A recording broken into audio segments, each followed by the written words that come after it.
할렐루야. 오늘 저는 여러 성도님들과 함께 이렇게 혼란할 때 무엇을 믿고 어떻게 살아야 합니까? 이런 제목으로 함께 은혜를 나누겠습니다.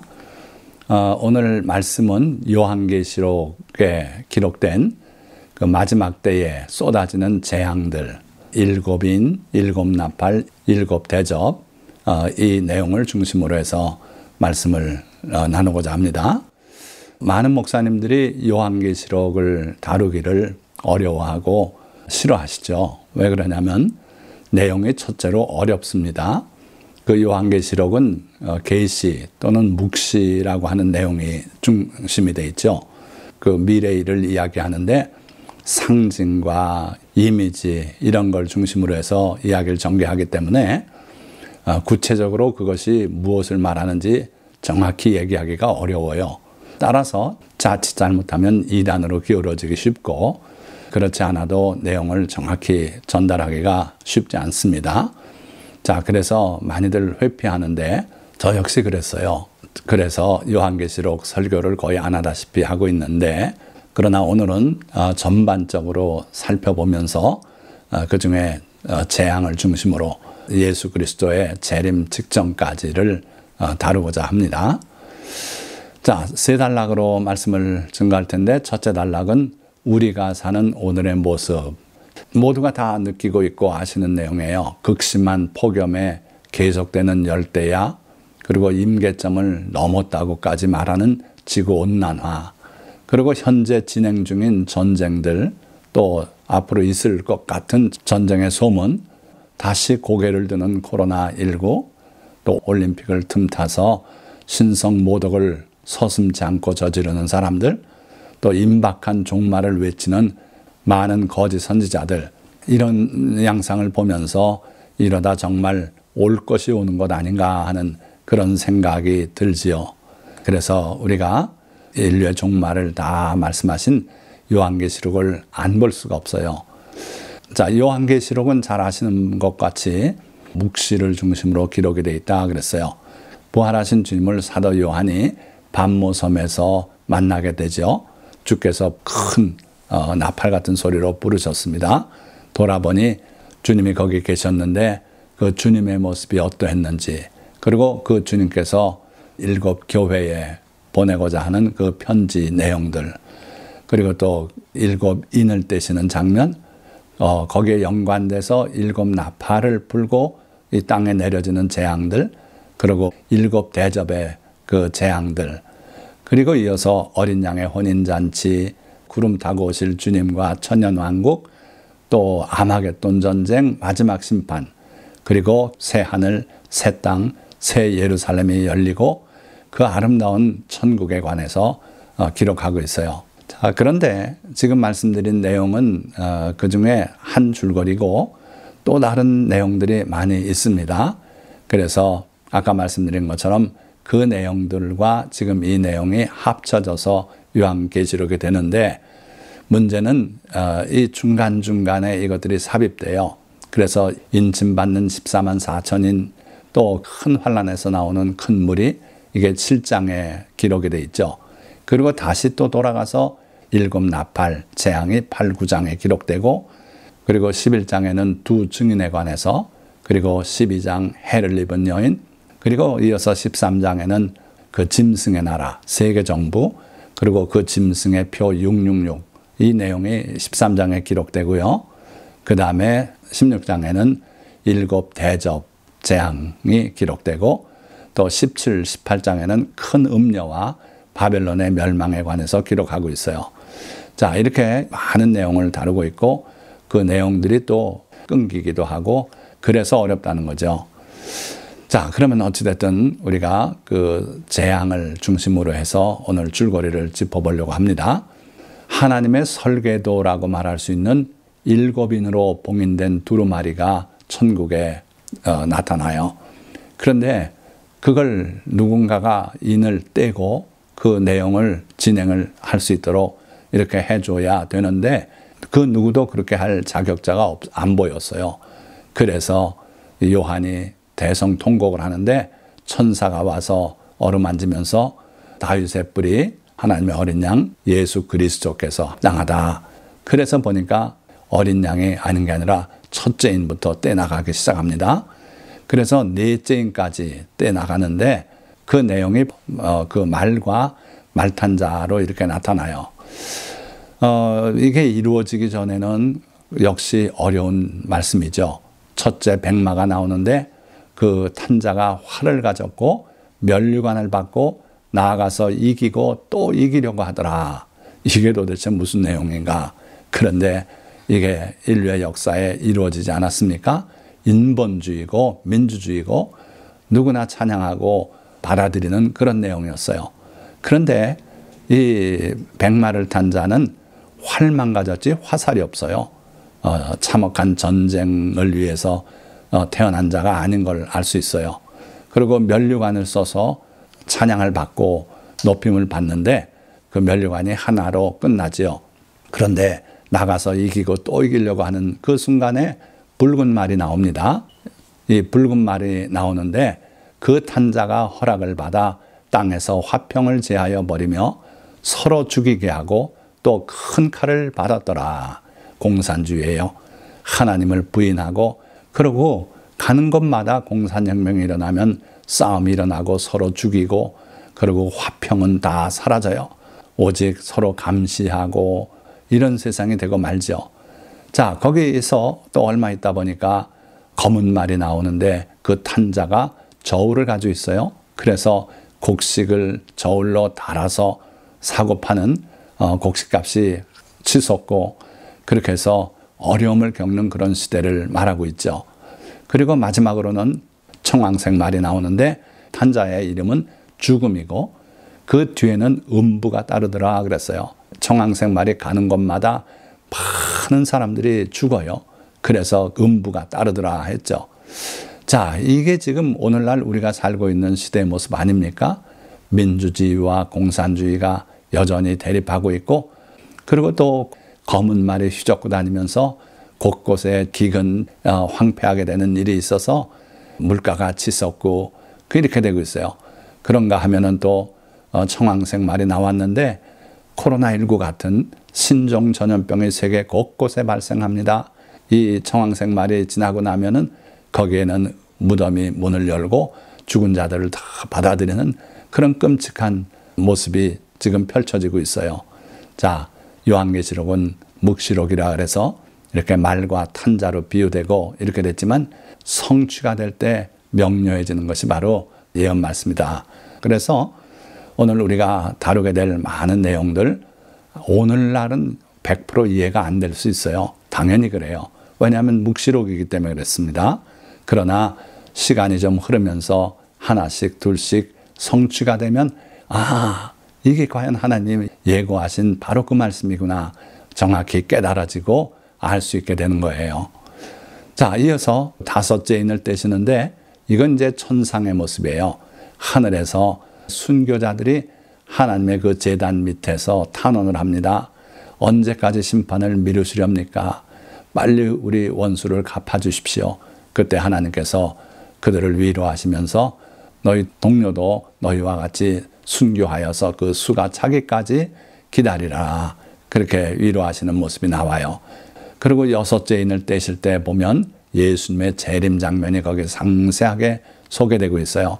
많은 사람들이 예수님의 재림으로 인해서 두려워하고 슬퍼하고 자기들이 믿지 못한 것 때문에 탄식하고 그리고 차라리 돌 보고 산 보고 무너져서 우리를 덮으라고 부르짖고 하는 모습이 나와요. 그리고 일곱째는 또 왜 있습니까? 이거는 일곱 나팔로 연결해주는 하나의 통로 역할을 하고 있다 하는 거죠. 자, 그럼 일곱 나팔은 요한계시록 8장에서 9장에 걸쳐 기록되어 있는데 말씀드린 것처럼 어린 양이 일곱째 인을 떼심으로 시작되더라 하는 것이고 첫째 나팔이 울리니까 피 섞인 우박과 불이 내려서 땅의 3분의 1, 수목의 3분의 1 그리고 모든 풀이 타버렸다 그랬어요. 자, 둘째 천사가 나팔을 보니까 불 붙는 큰 산 같은 것이 바다에 던져졌더라 그랬고요. 바다의 3분의 1이 피가 되고 바다 생물 3분의 1이 죽고 배 3분의 1이 깨어졌다 그랬어요. 자, 여기 3분의 1이에요, 전부. 그러니까 7나팔 때는 일부가 그 재앙을 겪게 되는 것이죠. 그러나 그 다음 7대접은요, 하나님의 온전한 진노가 내리는 거기 때문에 대상의 100%가 그런 일을 겪게 돼요. 자, 좀 이따 보시면 알고. 자, 셋째 나팔을 보니까 선쑥이라 부르는 횃불같이 타는 큰 별이 혜성이라고 볼 수 있겠죠. 그것이 떨어져요, 지구에. 그런데 이번에 이 혜성은 강 3분의 1과 물샘에 떨어져서 이것들이 쓴물이 됐다 그랬어요. 여러분들 혹시 보셨는지 몰라도 혜성이 지구에 떨어질 때 공기 때문에 타지요. 그러다가 결국 폭발해요.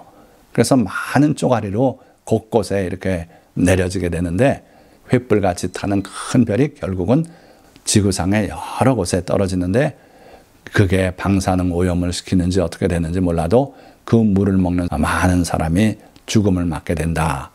자, 넷째 나팔은 해와 달과 별의 3분의 1이 타격을 받아 비춤이 없게 되더라 그랬어요.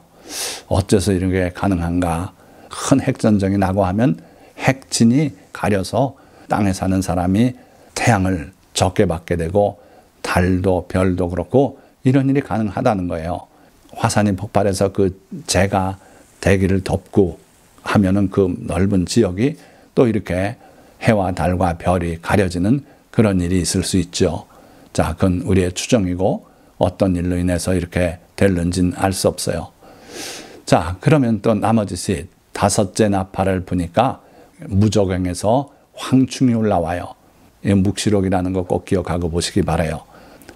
그 기록된 내용을 보면 메뚜기도 아니고 보도 듣도 못한 그러한 신기한 존재인데 이들이 5달 동안 인침을 받지 않은 사람만 괴롭게 하는 권세를 가지고 그렇게 괴롭혀요. 그 다음에 6째 나팔이 또 불리면 유브라데에 결박한 4천사를 놓아주는 장면이 나와요.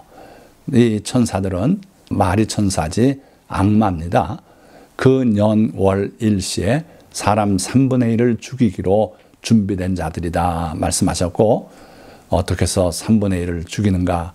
2만만의 마병대와 그 입에서 나오는 2만만은 2억입니다. 마병대가 2억이래요. 그리고 그 입에서 나오는 불과 연기와 유황으로 사람 3분의 1이 죽임을 당하더라 했어요. 끔찍한 일이 벌어질 거예요. 그리고 7째 나팔, 이때 이 나팔이 울리니까 천국에서 소리가 들리는데 하나님의 비밀이 다 이루어졌다.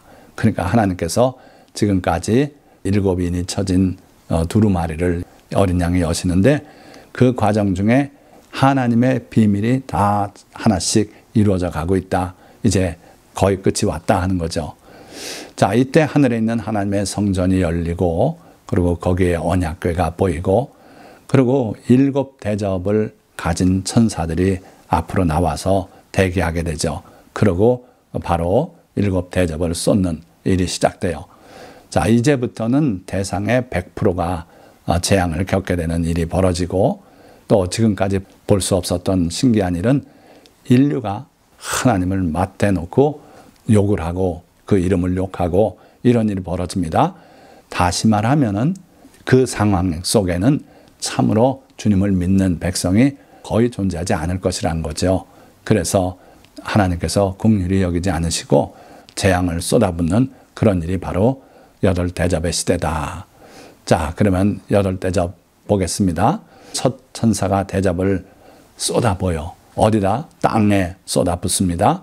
그랬더니 짐승의 표를 받은 자, 또 짐승의 우상에 경배하는 자, 이들에게 독한 종기가 생겼어요. 자, 여기서 구별하시고 넘어가시는 하나님의 은혜를 볼 수 있는데 표를 받지 않고 우상에게 경배하지 않은 숨은 성도들이 있을 거란 말이죠. 그들에게는 독한 종기가 안 생겨요. 자, 둘째 대접을 쏟아붓는데 바다에다 붓습니다. 그랬더니 바다가 죽은 자의 피같이 변하고 모든 바다 생물이 죽더라 그랬어요. 자, 보세요. 앞에서도 바다의 생물이 3분의 1이 죽는 사건이 일어났죠. 불 붙는 산이 바다에 던져지니까 그런 일이 생겼어요. 그런데 그땐 3분의 1인데 이번에는 다 죽었어요. 바다 생물이. 더 이상 두고 볼 필요가 없는 하나님의 온전한 심판이 지금 이루어지고 있다. 자, 그리고 셋째 대접을 쏟으니까 물이 피가 되고 사람들이 피를 마시게 되더라 그랬어요. 자, 그 다음에 넷째 대접을 해에다 쏟습니다. 그러니까 해가 불로 크게 태우더라 그랬어요. 지금도 태양이 점점 뜨거워지는 느낌이죠. 그러나 실제로는 지구가 변해서 그래서 지구가 뜨거워지고 있을 뿐이에요. 그런데 넷째 대접을 해에다 쏟을 이때는 태양이 더 뜨거워져서 그걸로 인해서 태움을 입고 이렇게 되더라 그랬어요. 그러니까 비로소 하나님의 이름을 비방하는 그런 일이 벌어지고요. 그리고 이어서 다섯째 대접을 짐승의 왕좌에 쏟아부었어요. 666표를 받게 하고 했던 그 짐승의 왕좌에 쏟아부으니까 그 나라도 어두워지고 그리고 그 백성들이 아파서 자기 혀를 깨물고 또 하나님을 비방하는 그런 일이 있더라. 여섯째 대접은요. 큰 강 유브라데에 쏟아붓는데 그 강물이 말라서 동방에서 오는 왕들의 길이 예비가 된다 그랬어요. 유브라데 강의 동방은 이란이라든지 중국까지 포함이 되죠. 그래서 하나님을 대적하는 붉은 용의 세력, 또 이슬람의 세력, 이들이 이스라엘을 치러 오는 그런 일이 생길 것이다. 그리고 개구리 같은 새 더러운 영이 전쟁을 위해서 왕들을 아마겟돈으로 모으더라 그랬어요. 자, 또 일곱째 대접, 공중에 부었어요. 그랬더니 큰 지진이 나고 바벨론이 세 갈래로 갈라지고 멸망하고 무려 1달란트가 되는 그런 큰 우박이 하늘로부터 쏟아지고 그러니까 또 인류가 하나님을 향해서 비방을 하고 이런 일이 벌어진다. 그래서 일곱인으로부터 시작해서 청황색 말이 나오니까 많은 사람들이 죽고 무덤이 열려서 매장이 되고 화장이 되고 그런 일이 벌어지고 일곱 나팔의 때, 일곱 대접의 때 많은 환난과 재난이 이 땅에 내릴 것을 기록하셨어요. 자, 마지막 세 번째 단락입니다. 마지막 때를 사는 우리의 두 가지 자세. 자, 이 왼쪽은요, 한강가에 생각하기도 싫은 그런 역사를 간직하고 있는 곳이 있어요. 절두산이라는 산이죠. 한강에서 이렇게 쳐다보면 보입니다. 비록 캐톨릭 신자들의 순교지만 8천여 명이 이 산에서 목이 잘리고 한강에 수장하고 그랬던 역사를 간직한 곳이에요.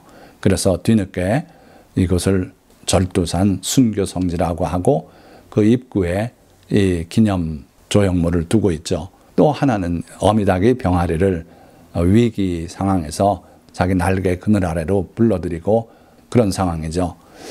그래서 마지막 때를 사는 우리의 자세, 이 두 그림이 말하고 있어요. 첫째는요, 누구든지 귀가 있거든 들을지어다.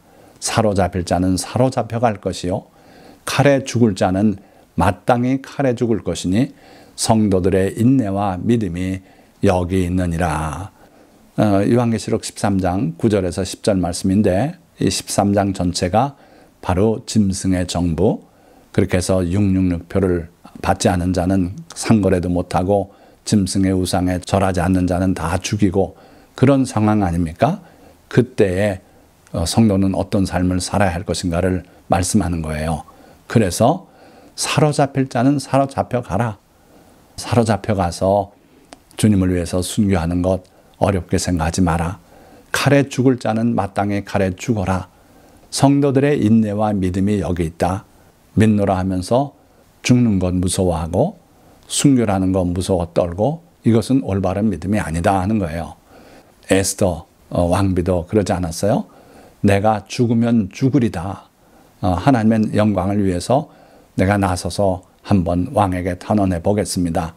그러나 일이 잘못돼서 내가 죽음을 맞이하더라도 상관없이 그 일을 하겠습니다. 죽으면 죽으리다.